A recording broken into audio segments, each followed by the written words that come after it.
अस्सलाम वालेकुम ना। ये प्रोग्राम आज हमारे के साथ पीछे तस्वीर देखें, ताजदार खत्म नबूवत और एक ताजदार खत्म नबूवत का मुजाहद है, उसके बारे में ये पुलिस ऑफिसर क्या कह रहा है।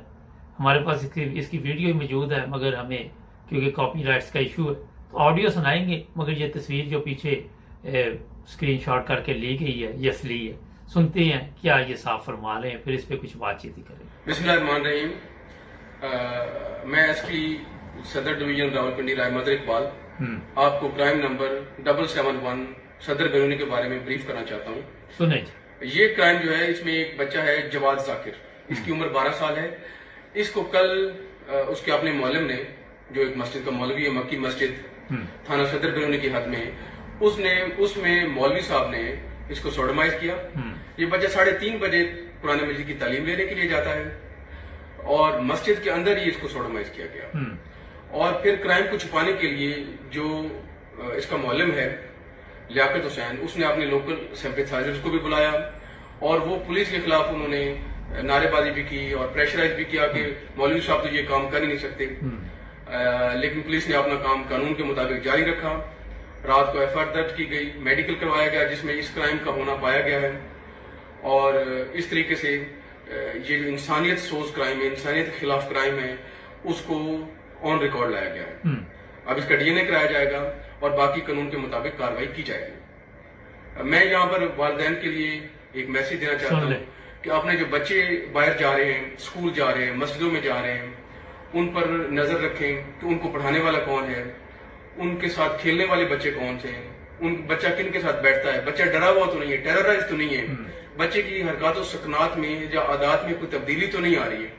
तो वालिदैन की बहुत बड़ी जिम्मेदारी है कि वो बच्चों पर नजर रखें ताकि इंसानियत सोच क्राइम, इंसानियत के खिलाफ क्राइम को रोका जा सके।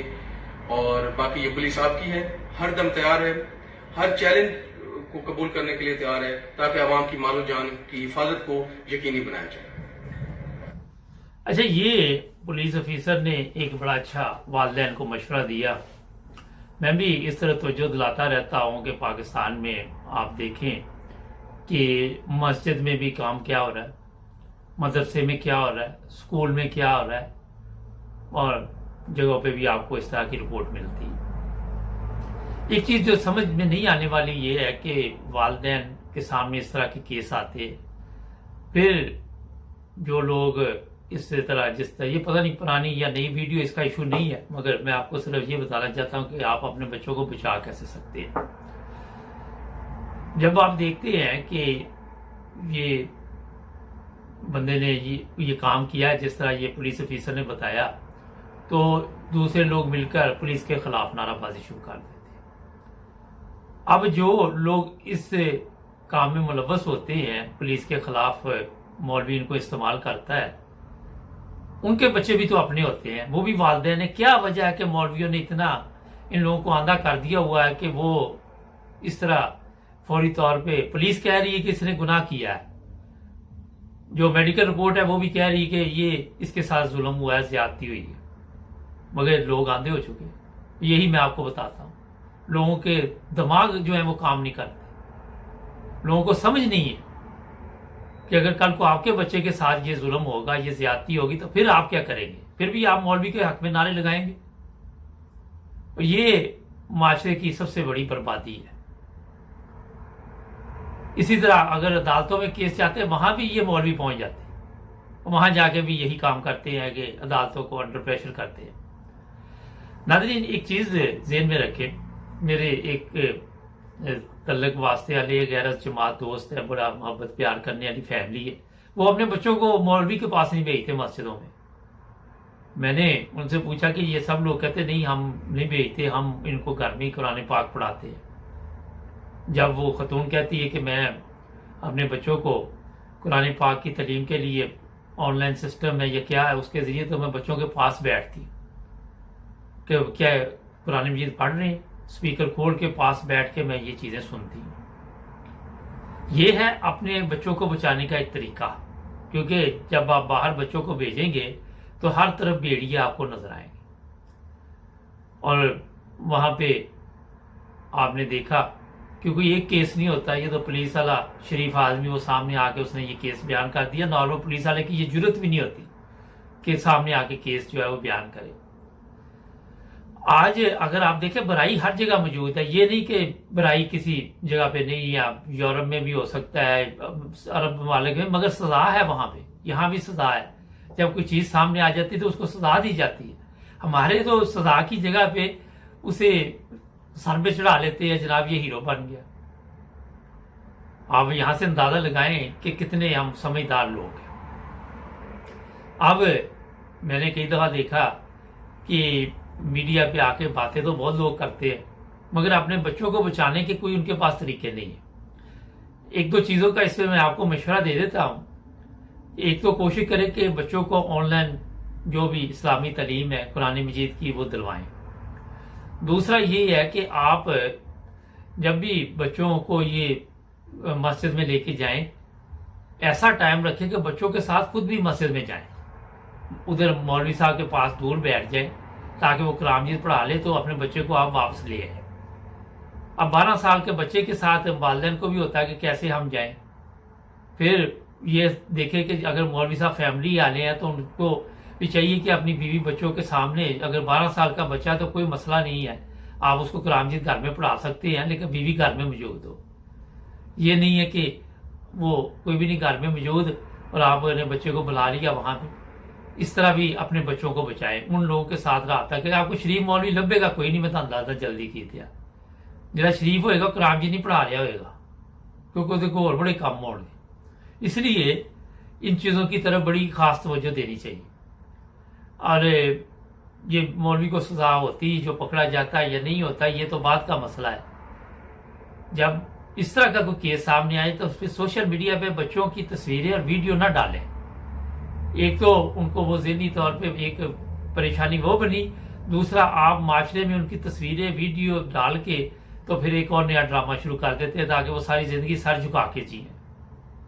ये भी एक बहुत बड़ा जुल्म है। अगले दिन मैं सोशल मीडिया पे वीडियो देख रहा था, कुछ खवातीन उन्होंने पकड़ी जहाँ याशी के अड्डे पाकिस्तान में बने हुए हैं, सबको पता है, फिर उनकी नंगी तस्वीरें डाल देते हैं कि ये सारी जिंदगी आप मुंह दिखाने के काबिल ना रहे। ये भी चीजें है, मगर कई औरतें होती है उनकी शर्म उतरी होती है, वो कहती जो मर्जी कर लो। वो जब उनके वो कहते उतर जाए तो फिर कोई फर्क नहीं पड़ता, मगर फिर भी अपना जो अखलाकी है वो हमें इसलिए अदा करना चाहिए कि हम सोशल मीडिया को इतना गंदा ना करें कि वहां पे इस तरह की तस्वीरें भी लेके आए। इससे कई मसाइल पैदा होते हैं, जिनकी शर्म उतरी होती है, जिनको या औरतों को नहीं होती। ये जर्मनी में भी है, इधर भी है, इंग्लैंड में भी, हर जगह पे हैं ये। मगर जब इनकी आप इस तरह की तस्वीरें सामने लाते हैं तो बच्चे देखते, बड़े देखते कि इनको तो कोई फर्क नहीं पड़ा, तो उससे फिर बच्चे भी गलत रास्ते पर चले जाते। यहां मैंने देखी पूरी फैमिली का बर्बाद खाना खराब हुआ है। आप रोक ही नहीं सकते, क्या करें। इस तरह माशरे में जो बुराई है उसमें इजाफा हो रहा है। जहां मौलवी अपना हक अदा नहीं कर रहे, वहां पे सियासतदान है वो भी नहीं कर रहे, और मुख्तलिफ लोग सामने आते हैं। मगर सबसे ज्यादा केस मदरसे और मस्जिद के सामने आते हैं, मैं आपको बता देता हूं। इसलिए जब भी अपने बच्चों को कुरान मजीद की तालीम क्या है सोचे तो पहले एक प्लानिंग बनाए कि हमने किस तरह, या तो वो घर आके पढ़ाए, घर आके पढ़ाएगा तो फिर आपकी बीवी महफूज नहीं रहेगी, एक और स्यापा, जाएं तो जाएं कहां। तो इस पे गौर फिक्र करनी चाहिए। मगर मैं थोड़ा सा आपको बता दूं, ये अल्लाह ताला के खास फजल है कि आपको मैं बता देता हूं कि जो हकीकी इस्लाम है, अहमदियत है, उनके जो मरबियान हैं, जो उनके उलमा हैं, जो उनके लोग हैं, कोशिश करें उनसे राब्ता कायम करें अपने बच्चों को कुरान मजीद पढ़ाने के लिए।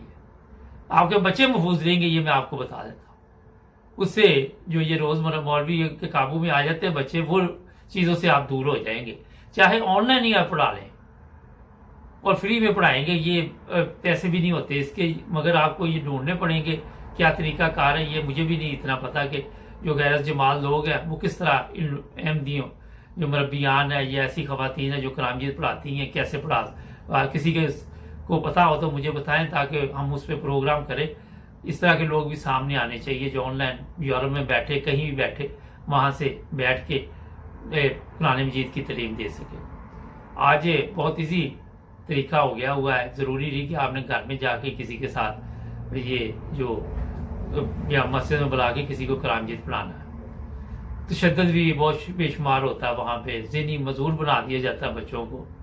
तो आज मैंने कहा ये केस आपके सामने लेके आते हैं ताकि आप लोगों को पता चले कि ये मौलवी साहब जो पकड़े जाते हैं फिर क्या क्या होता है और क्या क्या नहीं होता। इसके बाद प्रोग्राम भी जारी है और भी बातें जुड़े रहे हमारे साथ, हमारे चैनल को भी करें सब्सक्राइब। जी नाज़रीन, ब्रेक के बाद आपकी खिदमत दोबारा हाजिर। अच्छा, आज से संडे, आज शाम से जिन लोगों ने जर्मनी सफ़र करना है, पहले तो उनके पास जर्मन नेशनलिटी होनी चाहिए, जर्मन पासपोर्ट होना चाहिए और वो लोग सिर्फ सफ़र कर सकेंगे जर्मनी के लिए।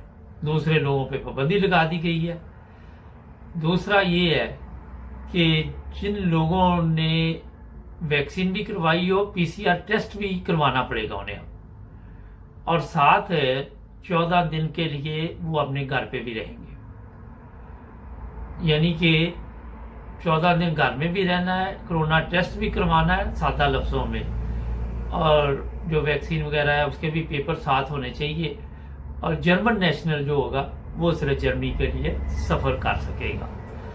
इसलिए आप अब खुद देख लें कि हो सकता है ये क्रिसमस की वजह से बंद किया हो, चंद किन दिन के लिए हो, शायद फरवरी तक हो, मगर अब इतना आसान नहीं है फिलहाल। इसलिए जो जो लोग भी जर्मनी सफ़र करना चाहते हैं उनको चाहिए कि देख लें कि वो इस जो भी जर्मनी के कवानीन है उसके मुताबिक उनके पास कागजी कार्रवाई मुकम्मल है, फिर सफ़र करें, वरना आपको नुकसान होगा। और जो लोग वहाँ पे कवानीन की खिलाफ वर्जी करेंगे 25,000 यूरो तक उसको जुर्माना हो सकता है। ये मैं आपको बता देता हूँ, 25,000। तो काफ़ी मुश्किल काम है। और जर्मनी में पिछले दिनों जो मैंने चेक किया तो मेरे एक जानने वाले, उनको 500 यूरो जुर्माना हुआ। फिर एक मेरे बहुत ही करीबी दोस्त है, वो कहते हैं कि मैं फ्रैंकफर्ट से हैम्बर्ग जाने लगा था, तो वो कहते मैं भाग के तो वहाँ से एस मान में बैठा हूँ फ्रैंकफर्ट, तो कहते मेरा मास्क थोड़ा सा नीचे हो गया, भागते भागते थोड़ा सांस फूल गया, तो अभी मैंने सांस भी नहीं लिया, तो पीछे से वो कंट्रोल करने वाले आ गए। उन्होंने 40 यूरो फिर जो है वो मुझे 40 यूरो का टिकट दिया कि आप मेहरबानी करके ये दे दे। तो मैंने उनको कहा कि मुझे सांस की प्रॉब्लम है, ये प्रॉब्लम है, वो प्रॉब्लम है। वो कहता जो भी प्रॉब्लम है, इस वक्त सबसे बड़ी आपकी प्रॉब्लम ये है कि 40 यूरो हमें चाहिए, तो उसके बाद आपकी तमाम जो परेशानियां वो दूर हो जाएंगी। तो सख्त है ये ममालिक कवानीन के मामले में। इंग्लैंड भी सख्त है, जर्मनी भी सख्त है, यूरोप के दूसरे ममालिक भी इसी तरह ही है। जहाँ पे आपको गैर कानूनी काम आपने करना, वहाँ पे जुर्माना देना ही पड़ेगा। नाज़रीन, जो लोग यहाँ पे इंग्लैंड में रहते हैं, थोड़ा सा उनको बता दें, जो ऊबर में काम करते हैं, इलेक्ट्रॉनिक गाड़ी उनको खरीदनी चाहिए। मेरे एक दोस्त है, उन्होंने वो गाड़ी पकड़ ली है। वो कहते जी मुझे उससे बहुत फ़ायदा है। फ़ायदा ये है कि वो जो सिटी के पैसे वगैरह पड़ते हैं, सादा लफ्ज़ों में बता देता हूँ, वो भी नहीं पड़ते, और जॉब के भी पैसे मिल रहे हैं। मैंने मेरा पिछले प्रोग्राम में बताया था। तो बेहतर ये कि अगले साल अगर आप गाड़ी ले तो इससे बेहतर आ रही है, तो उससे आप पैसे बना सकते हैं। पाकिस्तान में कोरोना के इतने मरीज नहीं है, इतना बड़ा इशू नहीं बना हुआ, मगर यूरोप में क्यों बना, जैसे जैसे सर्दी बढ़ रही है कोरोना के मरीजों में इजाफा हो रहा है।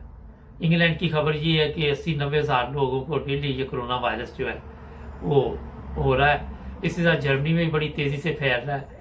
और एक और चीज़ हो सकता है कि आने वाले दिनों में क्रिसमस आ रही है, इस पर भी कुछ गौर फिक्र करके कोई ऐसी चीज़ें सामने लाई जाए यूरोप के मुख्तलिफ ममालिक में, जहाँ लोग इकट्ठे होते हैं, ताकि कोई रश वश से बचा जाए और लोग बच सके। मास्क वगैरह जो है वो लाजमी है, और एहतियात करना। आप देखें 90,000 बंदा बहुत ज़्यादा है, और ये जैसे जैसे लोग तो कह रहे हैं ये बीमारी शायद ख़त्म हो रही है, मगर मेरा ख्याल है उसमें इजाफा हो रहा है, अमवात में कमी हो रही है बहरहाल, क्योंकि वैक्सीन लगी हुई है, लोगों को उससे बचत हो जाती है। तो इसलिए ये भी ज़हन में रखें। और जो तीसरी वैक्सीन है, मैंने भी कल लगवानी है, मेरी भी अपॉइंटमेंट है कल, वो ज़रूर लगवा ले। कई लोगों को उसमें जब मैंने पता किया कि बुखार भी होता है 2-3 दिन, कईयों को तो कुछ भी नहीं होता, ये आपके जिस्म पे है, मगर पैरासिटामोल जो उसका इस्तेमाल करें। जो लोग जर्मनी में रहते हैं वो काफ़ी अच्छी है पैरास्टामोल वहाँ की, मैं भी वही इस्तेमाल करता हूँ, उससे काफ़ी जल्दी बंदा फिट हो जाता है। यूके की आराम से आराम आता है। तो काफ़ी तजर्बे किए हो हमने इन चीज़ों पे ना। तो पैरास्टामोल की 2 गोलियां खा लें, क्योंकि मेरे कहने में ना खाएं, मगर मैं 2 गोलियां कल खाऊंगा तो उससे मेरा ख्याल है कि काफ़ी तबीयत बेहतर रहेगी। हो सकता है फिर मैं आपको बताऊंगा कि बुखार वगैरह हुआ कि नहीं हुआ। इसके अलावा जनाब ये है कि सफ़र जो है वो लोग कम करना शुरू कर गए हैं। इतने लोग सफ़र नहीं कर रहे इस वक्त, क्योंकि आपके सामने ही है कि सर्दियों में कोरोना वायरस तेज़ी से बढ़ रहा है और इसी वजह से सफ़र में भी कमी आई है। जिन लोगों ने टिकटें वगैरह कराई हुई हैं और वो सफ़र के लिए तैयार हैं जर्मनी के लिए, वो अभी देख लें और तब्दीली करवा ले ताकि उनका नुकसान भी ना हो। नाज़रीन, आज के लिए इतना ही बहुत। अगर कोई और बात हुई तो कल इंशाल्लाह आपको बताएंगे। जुड़े रहें 9 न्यूज़ टीवी इंटरनेशनल के साथ। हमारे चैनल को भी करें सब्सक्राइब।